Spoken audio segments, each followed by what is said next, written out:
সামনে গরম আসছে, গরমে তো সবারই নাজেহাল অবস্থা হবে। এই ডেজার্টটি যদি বানানো যায় তাহলে কিন্তু এটা খেতে খুবই মজা লাগবে। আজকে আমাদের এখানে ঈদের দিন, সেই জন্য আমি এই ডেজার্টটা বানিয়ে নিয়েছি। খুবই সহজ এবং অল্প সময়ের মধ্যে এটি হয়ে যায়। তা আমি এখানে এটা বানানোর জন্য 1 কাপ পানি নিয়েছি। 1 কাপ পানির সাথে আমি 1 চামচ আগার আগার পাউডারটা দিলাম।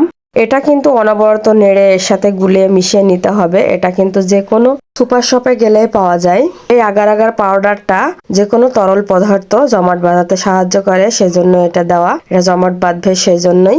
তা আমার এখনো মিশ্রণটা ভালো হয়নি, এখনো মিশিনি, সেই জন্য আমি অনবরত নাড়তে থাকছি। এর ভিতরে কিন্তু আমি চিনি দিয়েছি অল্প একটু, সেটা আমার স্কিপ হয়ে গেছে। আমি এখানে 1 চামচ মতো চিনি দিয়েছি। মেজারমেন্ট চামচের চিনিটা যখন গলে যাবে, আগার আগারটা যখন আমি চুলাটা একটু জ্বালিয়ে দেব। জ্বালানোর পরে আমি আর একটা জিনিস দেবো এর ভিতরে, সেটা দেবো হচ্ছে কফিটা দেওয়া হয়ে গেলে, এটা ভালো করে মেশানো হয়ে গেলেই আমি এবার চুলাটা বন্ধ করে ভালো করে আরেকটু কফিটা ভালো করে মিশিয়ে নেব। দেখুন এই পর্যায়ে কতটা সুন্দর কালার এসেছে। যে যেমন কালার পছন্দ করবে ঠিক সেইভাবেই সেটা নিতে পারেন। একসাথে কফিও খাওয়া হবে, আবার পুডিংও খাওয়া হবে। তো আমি একটা মোল্ডের ভিতর সাথে সাথে ঢেলে নিচ্ছি গরম অবস্থায়, এটা কিন্তু ঠান্ডা করা যাবে না। মোল্ডের ভিতর যখন ঢালা হয়ে গেছে তখন আমি আধা ঘন্টার জন্য নরমালে রেখে দেব। নিয়ে নিলাম 1 কাপ দুধ, 1 কাপ পরিমাণ আমি এটা চালিয়ে রেখেছিলাম। একটু ফ্লেভারের জন্য 2টা এলাচ আর দারচিনি দিলাম, আগার আগার পাউডারটা দিলাম। এটা কিন্তু আমার বেশি জমবে না, অল্প জমবে। আমি সেই জন্য অল্প দিয়েছি। আগার আগার পাউডারটা ভালো করে মিশিয়ে নিচ্ছি। আমি কিন্তু এখনো চুলাটা জ্বালাইনি। দুধটা মনে হচ্ছিল একটু কম হবে, সেই জন্য আমি আবারও একটু দুধটা দিয়েছি। এইগুলো আমি এখন ভালো করে মিশাচ্ছি সবগুলার সাথেই। তো এখানে আমি 1 চামচ মতো চিনি দিলাম। চিনিটা দিয়ে মিশানো হয়ে গেলে আমি তারপর চুলাটা জ্বালিয়ে দেব।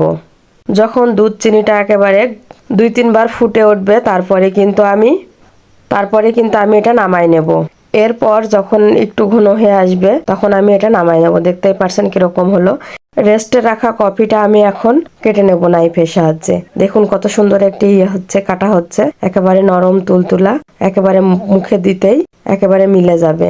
আগে আমি কফিটা দিচ্ছি। কফিটা দেওয়া হয়ে গেলে তারপর দেব আমরা দুধটা ঢালা হওয়ার পরে আমি এখানে আধা ঘন্টার জন্য আবারও রেস্টে রেখে দেব।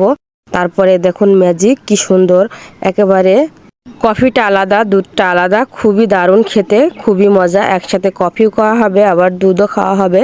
যারা কফি লাভার আছেন তাদের জন্য আজকের এই রেসিপিটি যদি ভালো লেগে থাকে লাইক কমেন্ট শেয়ার করে পাশে থাকবেন। আজকে এই পর্যন্তই। আল্লাহ হাফেজ।